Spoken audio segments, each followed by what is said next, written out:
Regreso contigo. Tal como había anunciado previo al contacto de publicidad con nosotros la doctora Anjari de Peña, quien es neuróloga. Hola. Hola. Podemos decir que nosotros somos primas ya. Somos primas. Somos primas, eso es algo público ya conocido.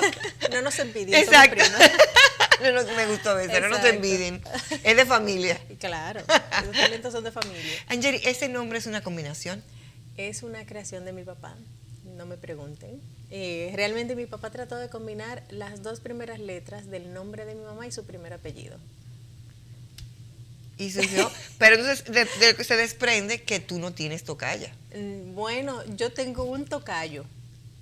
¿Y cómo? Un niño, bueno, encontré en la consulta una vez un niño que andaba con su mamá. La paciente era la mamá y su niño se llama Angeri como yo. Ah, es Angeri. Angeri. Entonces encontré un niño, un varoncito que se llama así. Ah, ok, perfecto. Mire qué interesante. Mire que encontraste tu tocayo. Exacto. Para que veas. Angeri, hablemos de entrada. ¿Qué razón te lleva a estudiar medicina? Bien, la medicina, yo creo que todos los que estudian medicina en algún momento de su vida le ponen un sello. Y yo siempre bromeo diciendo que no hay nadie que al tercero de bachillerato esté indeciso de no saber lo que va a estudiar y termine estudiando medicina. O sea, uno se va identificando. Yo era de las que jugaba muñecas, a que la muñeca estaba enferma, a que yo la cuidaba y yo siempre supe que quería ser médico desde pequeñita. O sea, no hubo una razón en particular. Yo creo que hay muchos que nacemos así. Ya. Eso es defecto de fábrica. Pero o virtud de fábrica, tal vez. Angeri, pero dime, cuéntame algo. ¿En la familia, papá médico, madre médico? Ninguno de los dos. Tengo muchos tíos médicos, personas que son modelos a seguir y personas que uno ve con mucha admiración dentro de la familia. Pero no, mi papá es ingeniero y mi mamá era maestra. Ya. Si tuvieras una situación de salud, ¿cuáles características o condiciones te gustaría encontrar en ese facultativo que te va a recibir? Eso es muy importante porque, y como conversábamos fuera de cámara, médico y paciente crean una relación. Entonces, tú puedes ser, obviamente uno quiere un personal que sea capacitado en su área, que tenga conocimientos, que tenga capacidad de respuesta, pero a la vez, cuando uno es paciente, ya llega con un problema y lo menos que tú quieres es que la actitud del médico te dé otro problema. Entonces yo entiendo que el médico al que yo voy me gustaría que sea empático, que se ponga en mi lugar, que me explique. A veces en el caso de uno, como uno está en el área, eso no es tan necesario. Sin embargo, cuando uno está como paciente, uno es un ser vulnerable igual que todos los demás. Entonces tú quieres que te tengan paciencia y eso son de las cosas que uno siempre trata de ejercitar, de explicarle al paciente y de ponerse en el lugar del otro. O sea, a mí me gusta que la gente se ponga en mi lugar cuando yo tengo una situación y trato de así mismo pues hacerlo con los demás. Dices que uno va con un problema de salud, pero al mismo tiempo al uno no tener el conocimiento o el control de lo que pudiera generar, tiene mucho miedo. ¿Cómo manejas el miedo, tanto del paciente como del entorno del paciente? Bueno, en mi área es un área muy particular y uno trabaja mucho con eso, porque los pacientes cuando van al neurólogo, cuando van al neurocirujano, ya llegan con una cierta aprensión y pensando que tienen algo muy grave. Entonces, en el caso de nosotros, por ejemplo, en mi especialidad, parte de es ganar la confianza del paciente y ser claros y explicarles siempre lo que el paciente tiene, porque ocultar información no funciona. O sea, al paciente hay que decirle lo que tiene, la situación real, qué esperar, qué expectativas reales hay que tenerlo, pero siempre explicándoselo de una manera profesional, digamos que con cierta empatía, con respeto y estando a la disposición de que el paciente te pregunte. O sea, los términos que se manejan en medicina son términos complejos, eso es como hablar otro idioma. Entonces, si yo te hablo en terminología médica y no te desgloso de qué estamos hablando, pues no vas a entender. Y cuando el paciente no entiende, no sigue bien las reglas. Y eso es muy importante. O sea, yo no puedo escribirte una prescripción que tú no entiendas lo que yo estoy poniendo, no te explico cómo te lo vas a tomar, no entiendes, a lo mejor no sentiste empatía conmigo, no me preguntaste cómo tenías que seguir las reglas y cuando vuelves entonces has hecho una cosa totalmente diferente a lo que se supone que debía hacer. Entonces el paciente cuando va a una consulta tiene que tratar de ser sincero con su médico, eso es muy importante, los médicos no somos adivinos. explicarle bien al médico lo que tiene y asegurarse de que entendió lo que el médico le explicó. Ok. Eso es muy importante. Angeli, hablemos de una de las enfermedades, y siento que ha aumentado en el paso, han incrementado en el paso del tiempo, que son los accidentes cerebrovasculares.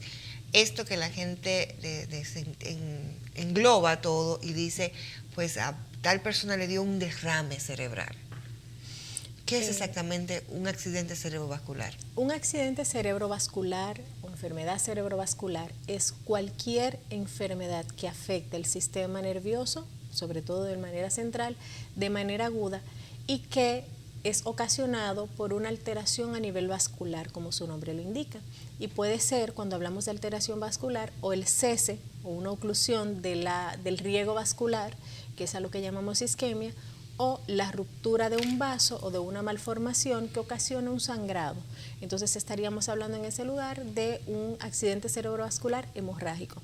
O sea que a grosso modo, cuando hablamos de enfermedad cerebrovascular, estamos hablando de una enfermedad aguda. Y de hecho los neurólogos decimos que cualquier focalidad neurológica, cualquier síntoma neurológico abrupto es vascular hasta que se demuestre lo contrario. Ya después que sabemos que el paciente tiene un síndrome vascular, entonces tenemos que diferenciar si la lesión es isquémica o es hemorrágica para entonces, dependiendo de un caso o del otro, poner en marcha los protocolos de tratamiento. ¿Cuáles son las principales manifestaciones que da el paciente que está en ese momento teniendo un proceso ya sea isquémico o hemorrágico? Es una excelente pregunta. Yo siempre parto de la premisa de que el cuerpo debe ser relativamente simétrico. No somos 100% simétricos, pero el cuerpo debe funcionar de manera simétrica, vamos a usar la palabra. Entonces, cualquier alteración de la función neurológica repentina debe prender la luz de que posiblemente es una lesión vasculocerebral. ¿Por qué comento esto? Porque los síntomas van a depender del área del cerebro en donde se esté manifestando esa isquemia o esa hemorragia. Y me explico. Podemos tener dos pacientes iguales, digamos que dos gemelos, que son exactamente iguales, gemelos idénticos, y uno tiene un ACV en la región frontal y el otro lo tiene en el área occipital, por poner un ejemplo, y los dos van a manifestar una clínica diferente. Entonces, por eso nosotros decimos cualquier alteración de tu función neurológica repentina, pues debe prender la voz de alerta. En el caso de los pacientes, por poner algunos ejemplos, por ejemplo, podríamos hablar de desviación de los rasgos faciales, por ejemplo, como dice la gente, se le torció la boca, trastornos del lenguaje, está hablando que no lo entiende, está hablando estropajoso o no puede hablar, debilidad de algún lado de su cuerpo o de alguna extremidad, trastornos visuales, pérdida aguda de la visión, por ejemplo, son síntomas de los más comunes que presentamos, o alteraciones sensitivas, por ejemplo, perdí la sensibilidad de un lado del cuerpo. Esas son de las cosas más comunes que pueden pasar, pero en teoría puedes tener cualquier alteración de la función neurológica, porque la sintomatología siempre va a depender de cuál sea el vaso que esté dando el problema. El tiempo. Luego que, y esa pregunta quizás va más orientada hacia quien está próximo al paciente, ¿no? El tiempo de respuesta. Ya identificamos algún rasgo, tal vez de pronto le pregunté, ¿dónde está? ¿Qué día es hoy?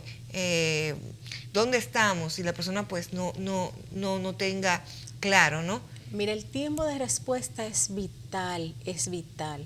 ¿Por qué? Porque mientras más rápida la atención, pues es muchísimo mejor. Por ejemplo, en el caso de la enfermedad isquémica, que es por mucho más frecuente que la hemorrágica, existen tratamientos que en las 4 primeras horas después de iniciado el déficit podrían representar incluso, en algunos casos, la reversión total del cuadro.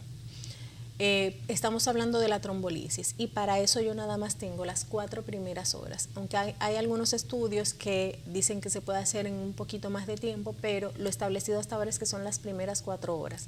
Y si el paciente ya te llega después de ahí a un centro donde se le puede hacer la trombolisis, pues ya pierde esa oportunidad y tú estás trabajando con lo que llamamos prevención secundaria, que es cuidados para que el paciente no haga una lesión nueva o para evitar que la lesión que tiene evolucione y empeore.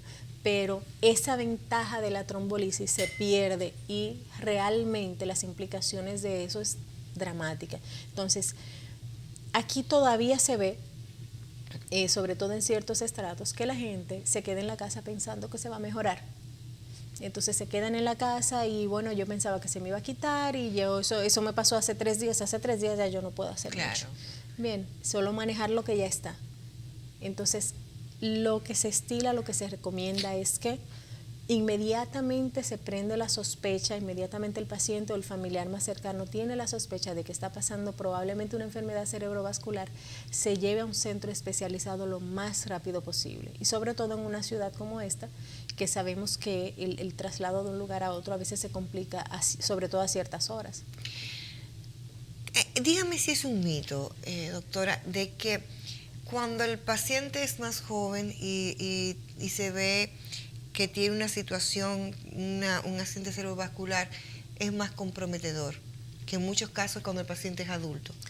No es del todo un mito, y aquí siempre hay que individualizar los casos, pero existe algo que con los años va pasando y nos va a pasar a todos, en algunos pacientes más rápido que en otros, que es atrofia cerebral. Eso quiere decir que nuestro cerebro se va a ir poniendo pequeñito y eso es normal.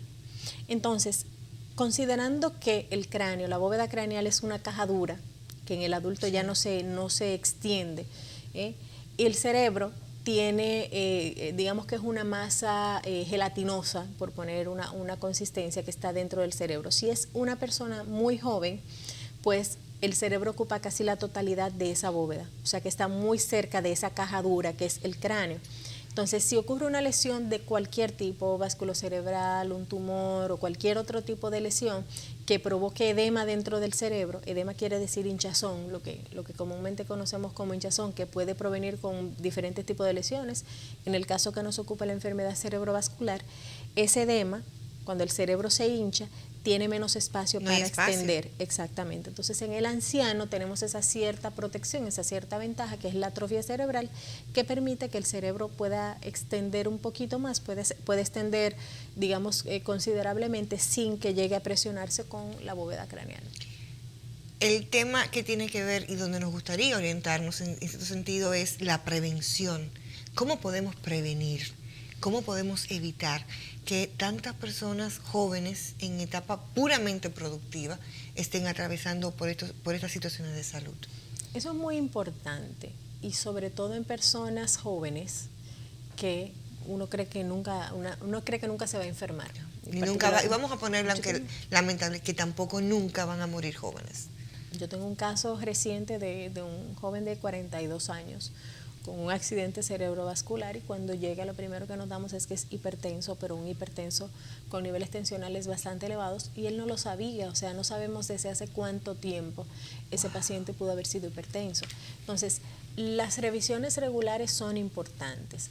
Hay que saber que hay pacientes hay personas que tienen riesgos mayores de tener lesiones. Por ejemplo, los pacientes diabéticos tienen mayor riesgo. Los pacientes que tienen algún tipo de alteración que facilite la coagulación, o sea, gente que coagulan más, ya sea por factores genéticos o, por ejemplo, los fumadores, los pacientes que tienen anemia falciforme o falsemia, como comúnmente se le conoce, son pacientes a mayor riesgo. Y en esos casos, aunque tú controles la enfermedad de base, cuando estamos hablando de consideraciones genéticas, ahí de verdad que la prevención es relativa. O sea que aunque el paciente se cuide y utilice todos sus medicamentos y se chequee, pues siempre esos pacientes van a tener un riesgo un poquito mayor que la población general.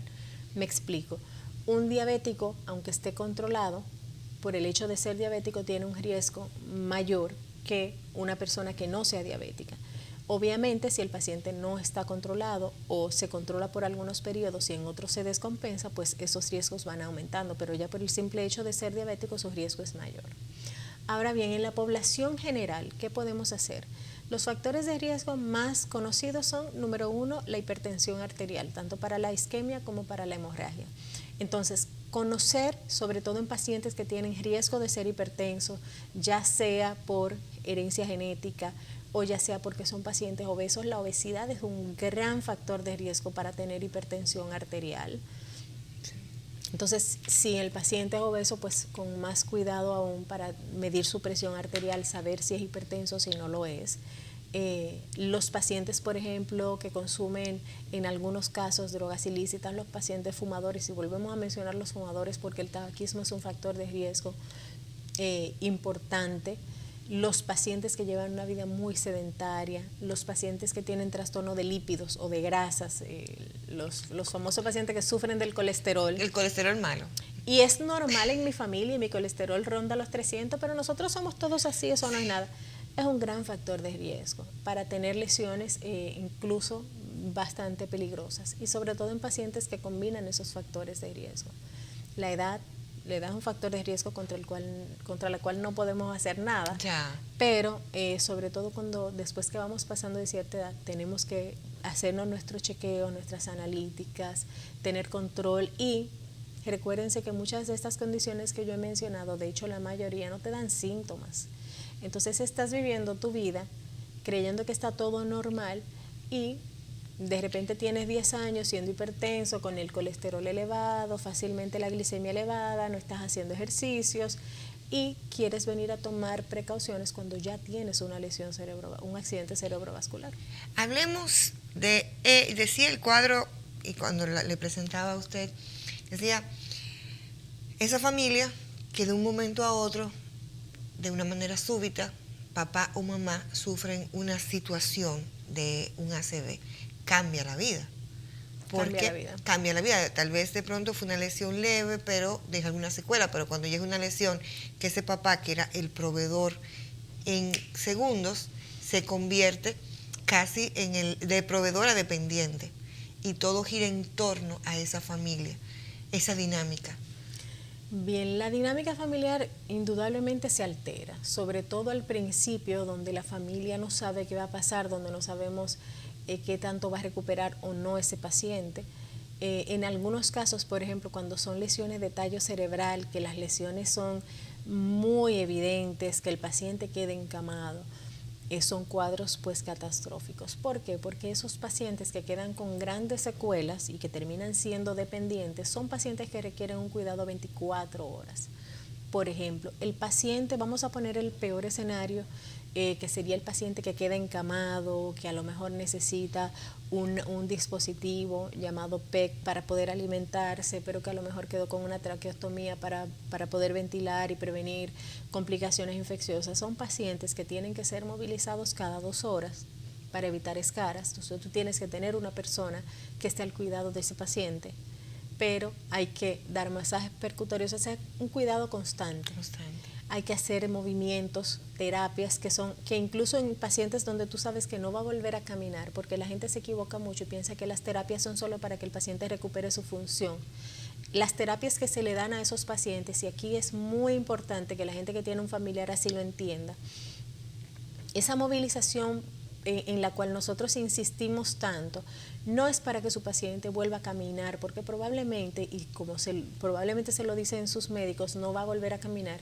Esa movilización, número 1, evita que el paciente se vuelva espástico, y con esto disminuimos el dolor de ese paciente. Espástico es que el paciente se pone durito. Que cuando comienzan a cambiar la flexibilidad de los órganos. Exactamente. Ese tipo de, esa flexión, esa rigidez, esa espasticidad, que logran esos pacientes con el tiempo, tiende a ser dolorosa, pero también dificulta la movilización del paciente, dificulta la higiene del paciente. O sea que mantener un paciente con una movilidad cada 2 horas, cada 3 horas, es importante tanto para la comodidad del paciente como para la comodidad del cuidador. Pero es un paciente al que hay que asearlo. Es un paciente que tú no puedes dejarle el pañal. Si queda con un pañal, tú no puedes dejarle el pañal sucio, hay que cambiárselo. Es como un bebé. Entonces, tú tienes que tener, recuérdense que es un bebé, pero es un bebé tamaño adulto, con peso de adulto, que no es tan sencillo como que lo voy a llevar a bañar. No, probablemente sea un paciente que lo vas a bañar en la cama, que tú tienes que tener guantes, que tú tienes que tener, la persona que lo está cuidando debe ser con turnos, o sea que debe ser más de una persona, porque seamos sinceros, cuidar un adulto con el peso que maneja un adulto, cambiarlo de posición, moverlo, bañarlo, es un trabajo pues muy pesado para una sola persona. Y la parte anímica muchas veces de estos pacientes que tienen unos cambios de humor producto de las mismas situaciones, y hasta depresión le dan. La depresión es muy frecuente incluso en pacientes que tienen pocas secuelas. Y es parte de, o sea, eso está demostrado en muchos estudios, que la depresión es mucho más frecuente en pacientes que han tenido un ACV, incluso si quedan sin secuelas. O sea, ya el haber tenido el ACV. En el caso de los pacientes, a veces, sobre todo cuando tienen lesiones frontales, en el lóbulo frontal, que es el lóbulo que nos hace pensar, que es el lóbulo que nos, digamos que moldea nuestro comportamiento, cuando ellos pierden esa inhibición que nos da el lóbulo frontal, entonces el paciente es un paciente desinhibido, que a lo mejor grita, que se para, que no entiende que el dispositivo que tiene aquí es un PEG, entonces hay que amarrar al paciente para que no se lo quite. Eso es una situación traumática. Y está el síndrome del cuidador, que es cómo afecta la enfermedad de ese paciente a ese cuidador principal. Se vuelve casi una codependencia. Sí, y realmente tiende el paciente, el familiar, el cuidador directo, digamos el cuidador principal, porque incluso en familias donde hay una gran cooperación de los demás familiares, siempre hay uno que es el cuidador principal, que es quien más se carga anímicamente, pero aparte de cargarse anímicamente tiende a descuidar situaciones propias de salud, entonces se complica su salud también, pero probablemente no está cuidando su espalda para movilizar, o sea, es un entrenamiento que tiene que llevar ese personal para que sepa cómo tiene que cargar el paciente, cómo tiene que colocarse para no afectar su propia columna. Bueno, y sobre todo el costo, o sea, mantener un paciente así también es costoso. Entonces vienen las situaciones familiares, económicas, etcétera, etcétera. Y cuando la familia no tiene una muy buena estructura, ese hecho, en vez de coaccionar a la familia, hace que la familia entre en crisis. Y si no tiene los elementos emocionales para manejarlo, hasta enfermedades que pudieran unir una familia, la familia lo que hace es que se dispersa en casos. Hay que tener mucho seguimiento de las familias y explicarles muy bien. A mí particularmente me gusta cuando hay familiares así, hacer una reunión con los familiares directos, por ejemplo, los hijos del paciente o los demás familiares, explicarle que tienen que turnarse, cómo tienen que distribuir las cosas, porque recuérdense que esta situación llega repentinamente a una familia que no está esperando esto, que no sabe manejar estos pacientes.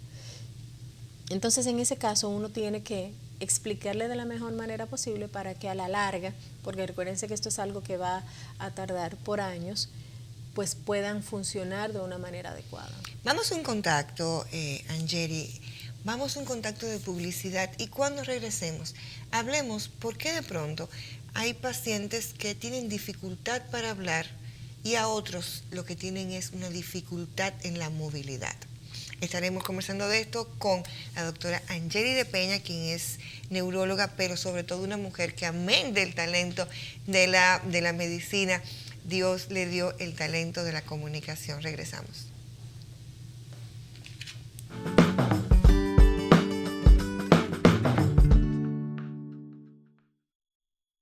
De vender unidades a cientos de cajas. Es hora de que tú y tu negocio den ese próximo gran paso con Expo Pymes Banreservas. Aprovecha condiciones especiales de financiamiento, ofertas exclusivas y guía de beneficios diseñados especialmente para que lleves tu negocio hasta donde quieras. Expo Pymes Banreservas. Banreservas, el banco de los dominicanos. Cuando entras al mercado de trabajo por primera vez, tienes que arrancar nítido y preparado para el futuro. Para que los niños aprendan desde temprano el valor del ahorro, CIPEN ha lanzado la colección de cuentos Aprendiendo a Ahorrar. El que planifica hoy vive mejor mañana. CIPEN, Superintendencia de Pensiones. Vela por ti, por tu futuro.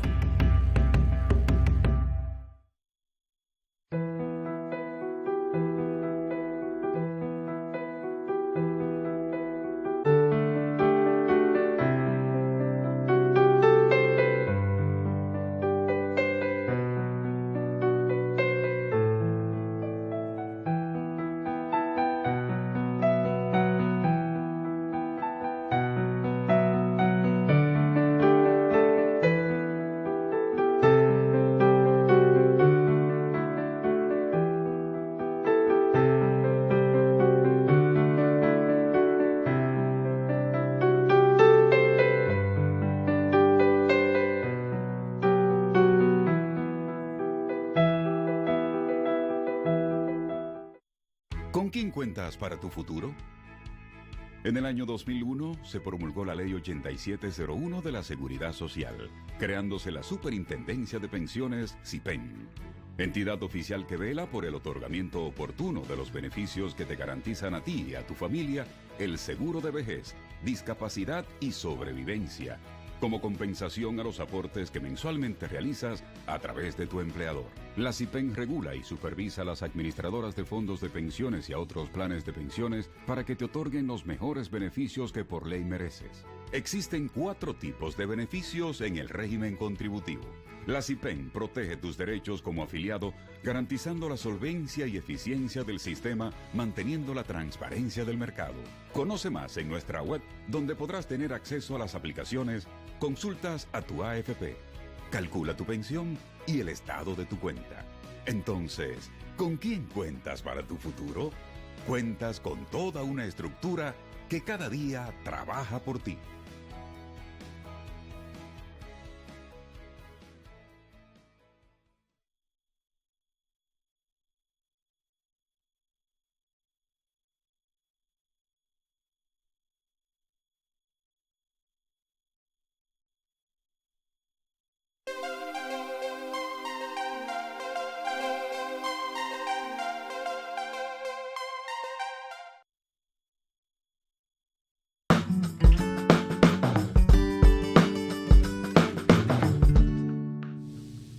Quiero darte una buena recomendación, y esa buena recomendación pues tiene que ver obviamente de cómo eliges tu tiempo y eliges pues las mejores opciones que tienes.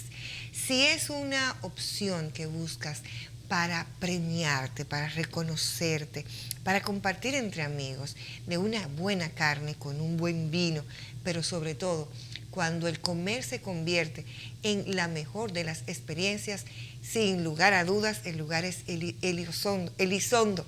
¿Sabes por qué? Porque vas a tener la oportunidad de recibir una asesoría, porque siempre don Mario está ahí para recomendarte qué corte de carne, para decirte con qué vino sugerirte puedes maridarlo y para que puedas disfrutar de un ambiente acogedor y te reitero, donde una actividad normal como es comer se convierte en la mejor de las experiencias. Es fácil de llegar, justamente en la avenida Bolívar, casi esquina Lincoln, justo al lado del Canal 19 en la Plaza Juan de Aguajer. Tienes la oportunidad de comer los mejores cortes y algo interesante, un plato, un servicio se comparte perfectamente para 2 personas porque piensan que no es solamente la calidad, sino también que te agradan con la cantidad. Así que regálate, reconoce en Elizondo lo que es la oportunidad de generar y de crear buenos momentos en torno a una mesa.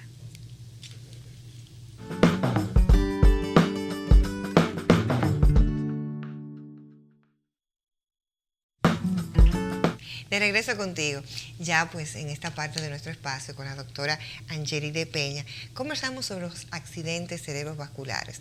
Antes del contacto de publicidad, preguntaba, Angeli, ¿por qué a algunos pacientes se les manifiesta con problemas del habla? Y otros, mientras por el contrario, quedan perfectamente bien, hablan perfectamente, pero tienen limitaciones para la movilidad. Bien, el cerebro es una máquina perfecta y asombrosa, en donde, si bien es cierto que todas las áreas se comunican, tenemos áreas que son primordiales para una u otra función. Por ejemplo, el área motora es el área frontal, sobre todo del hemisferio izquierdo, que es el generalmente dominante en la mayoría de las personas. Pero, por ejemplo, el área visual primaria es occipital.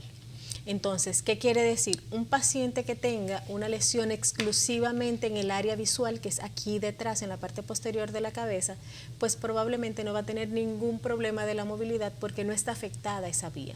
O sea, todo lo que nosotros hacemos, todas nuestras funciones, funcionan a través de vías. En donde, por ejemplo, vamos a utilizar el mismo ejemplo de la movilidad, o sea, para yo mover este dedo, mi parte frontal, mi área motora primaria, tiene que activar esas fibras, va a mandar esas vías, que van a hacer todo un trayecto que no viene al caso, que van a mandar esa señal a la médula espinal, a nivel cervical, y de ahí va a enviar a mi brazo una información para que yo mueva ese dedito. Eso pasa en milésimas de segundos.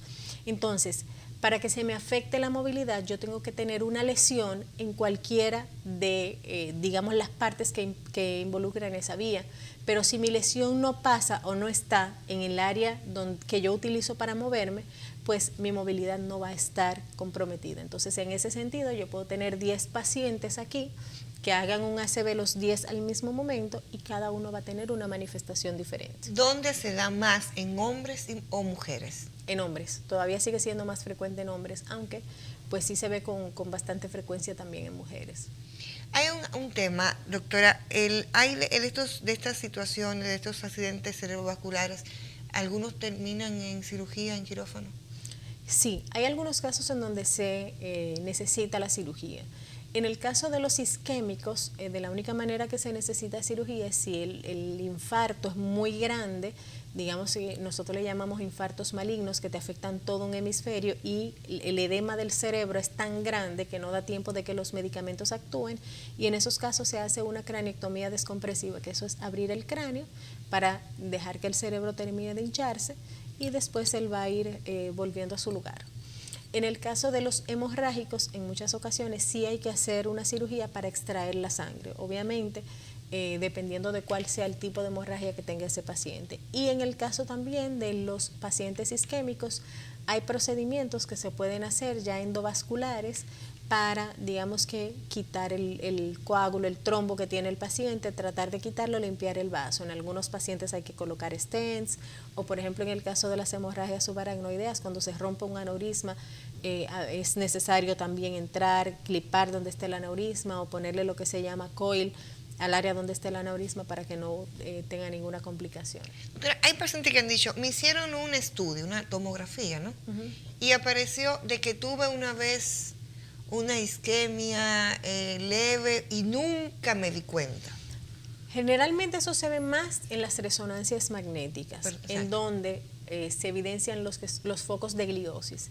Los focos de gliosis son pequeños puntitos que se ven blancos en la resonancia, que la teoría más aceptada es que son microinfartos. Eso quiere decir que en vasitos muy pequeños, muy penetrantes que están en nuestro cerebro, vasitos sanguíneos bien pequeñitos, por eso se llama enfermedad por microvasos, en algún momento se taparon.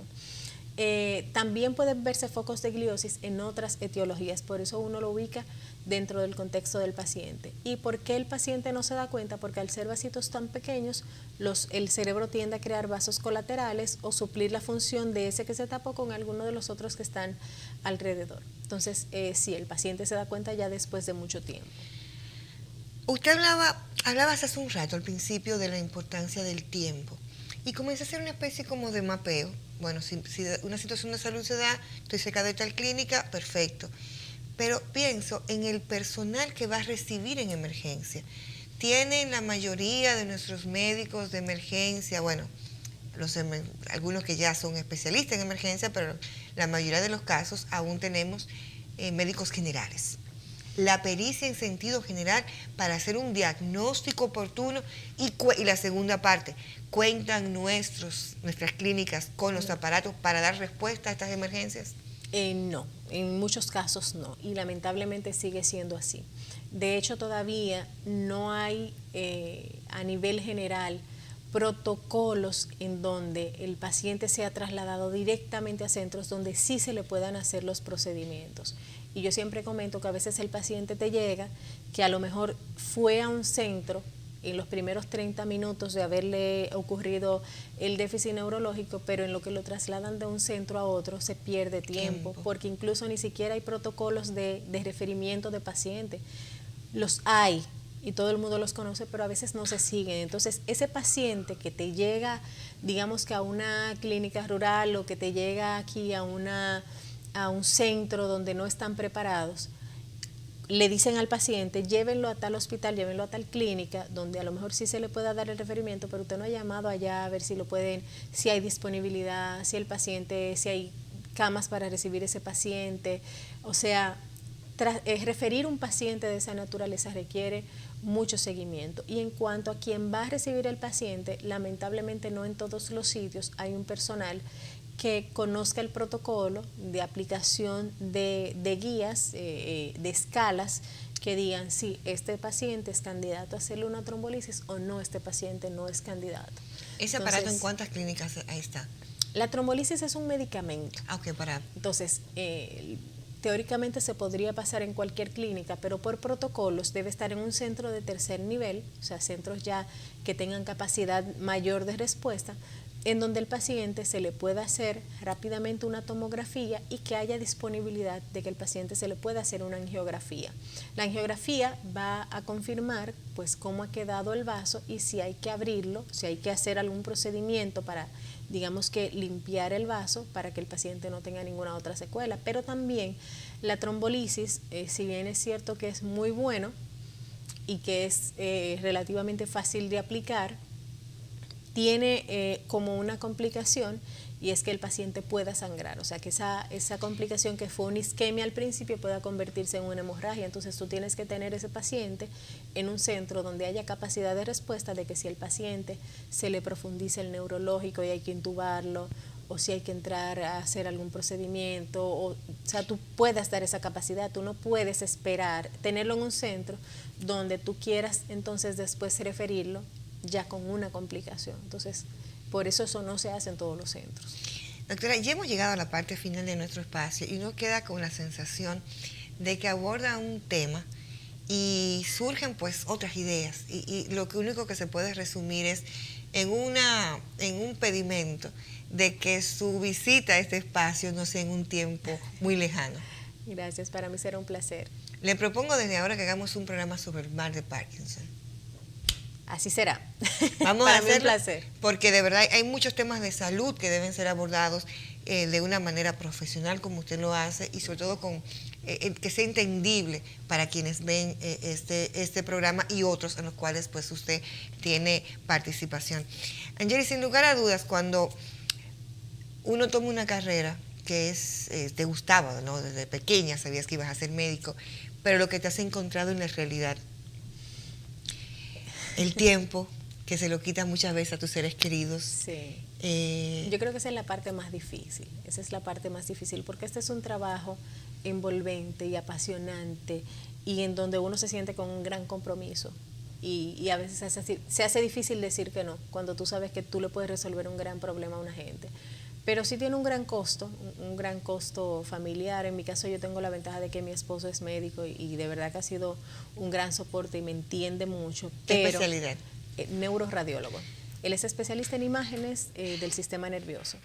Pero los hijos de uno sufren eso. O sea, yo tengo una sola niña y comentaba fuera de cámaras que me dijo que ella no quiere que yo sea doctora porque ella no quiere que yo trabaje tanto porque le hago falta.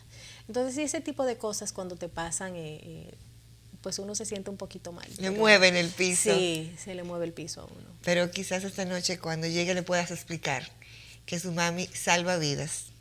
Salva vidas, y que tiene que sentirse muy orgullosa de la madre tan profesional, Gracias. tan humana, pero sobre todo con tanta nobleza como eres. Gracias.